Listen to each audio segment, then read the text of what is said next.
I'm going to move this back a little bit because I think it allows me to focus more on the whole brow. I don't know. All right, I'm going to, I'm working with a darker pigment right now, and I'm going to do just plain microblading again. So I'm going to just do a few head strokes. Sorry about that. They're goopy. You can't see what they are. That's what they are. And I'm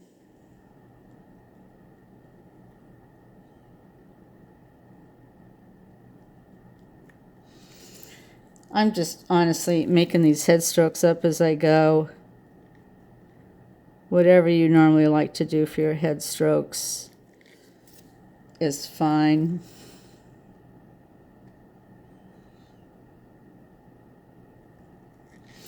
So why don't we call this one, instead of doing spine 6, the typical, no, I'm going to stick with that. I'm not going to try to mess things up. That would be a little bit crazy. All right, let me just get a few regular strokes going in here.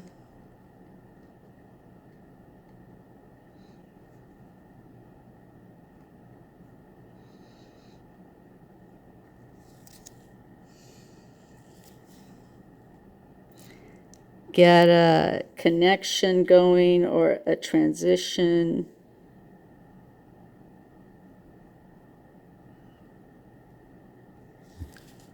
And then bringing that line down 2.6. Now, again, I'm going to do widely spaced. This time I'm going to try to really remember that for the whole thing. Lower strokes. These might be a bit too widely spaced, but that's okay. I can embellish them.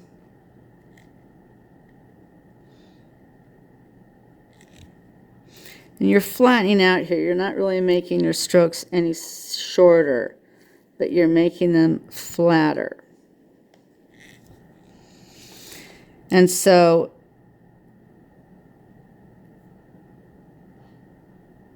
for the head strokes, I'm going to keep them pretty well spaced.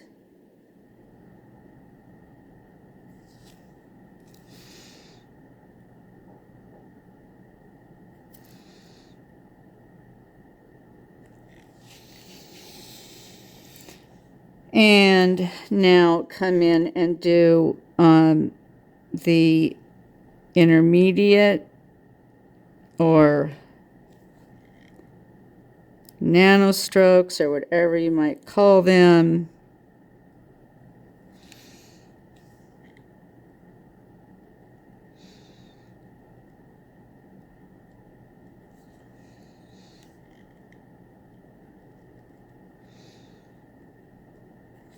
Here I already said that I'm using a darker pigment than I used above.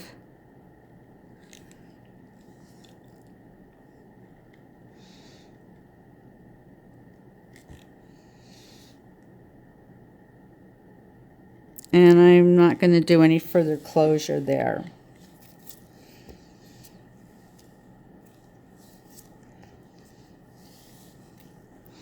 Bringing in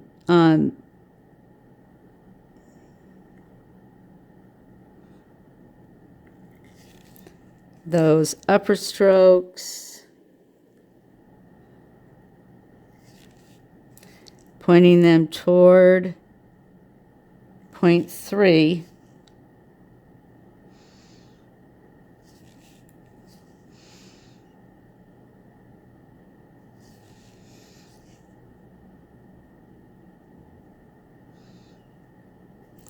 You see what I did right there?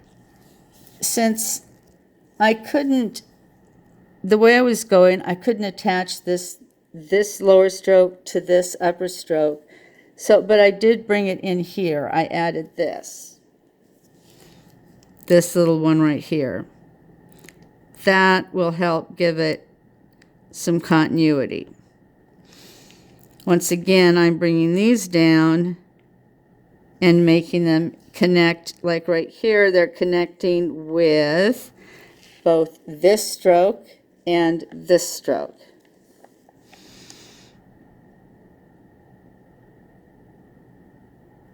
Now I'm going to bring this all the way down.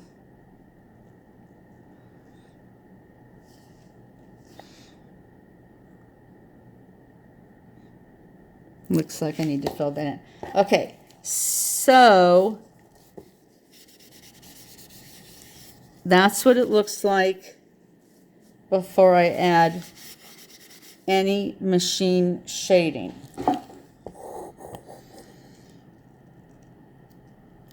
There, that's clearer. I had the wrong magnification going. So for my machine shading on this, I'm going to drop down a shade, and I'm using this really watery stuff. I don't even know what it is. I'm going to take a toothpick here and stir it.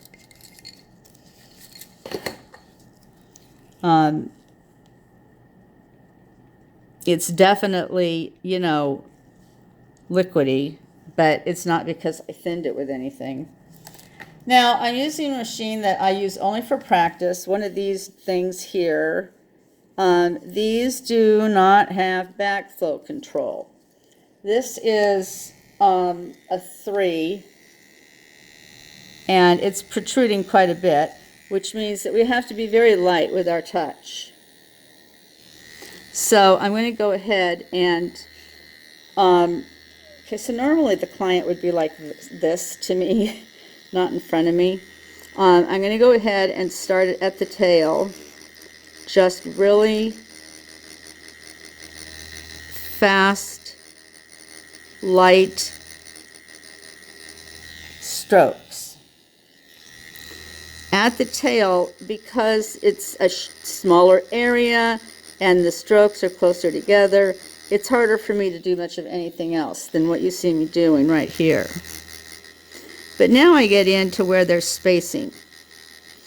And I'm kind of trying to emulate that dotting that I had before. Do you see that? Do you see the kind of pixelating happening? That's what I'm purposely going for. This is a 3 R in here, probably a 3, a 0.183. Before we go any further there, let's wipe and see what we have. And as you can see, in comparing it to the one above, it certainly isn't more yet, because I've only gone over it once.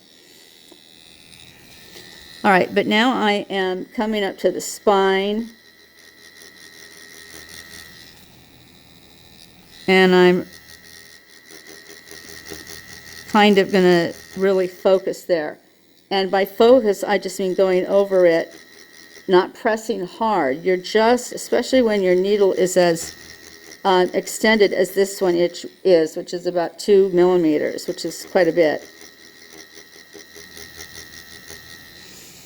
And I'm going to go ahead and carry that back down now into the tail.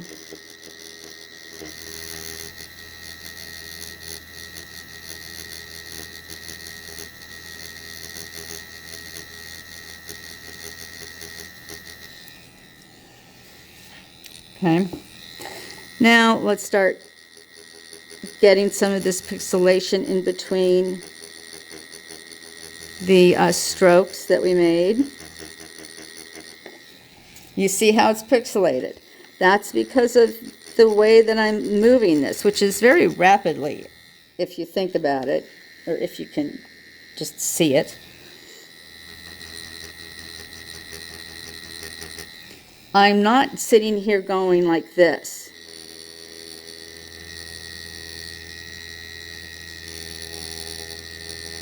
That is going to create a really deep effect and not give us the shading that we're looking for. Even if I were doing a classic ombre, I wouldn't do that.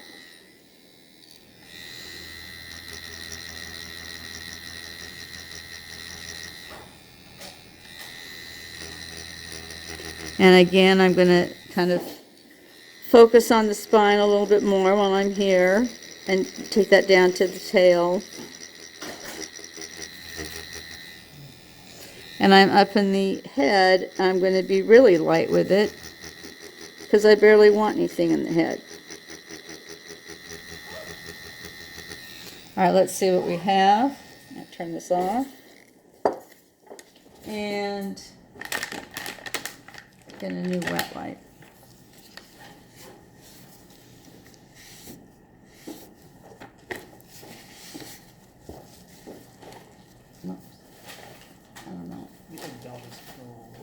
Okay. So it's not much more saturated than the manual shading, but it's different looking. And I wouldn't call that done yet. So let's keep going.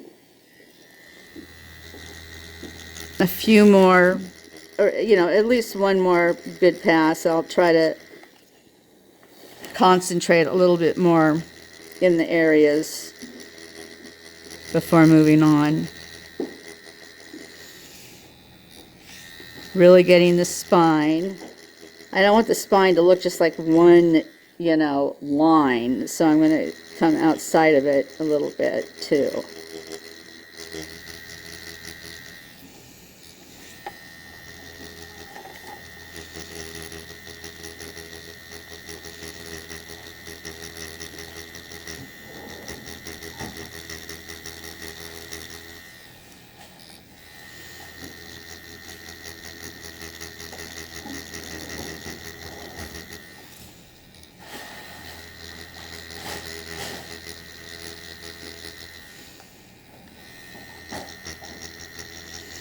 But I'm still going to keep it really light at the head.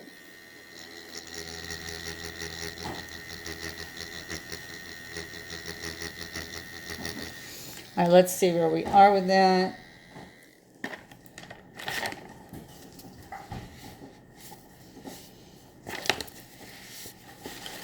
And that's getting to be where, very close to where I'd call it good. So we have on the top, manual shading, trying to focus it, and on the bottom, machine shading. All right, I'm going to stop this here, and then the next thing I'm going to show you is how powder brows work. I'm not going to teach you how to do powder brows. I'm just going to show you how they work so that you get an idea. And then you take a class in it.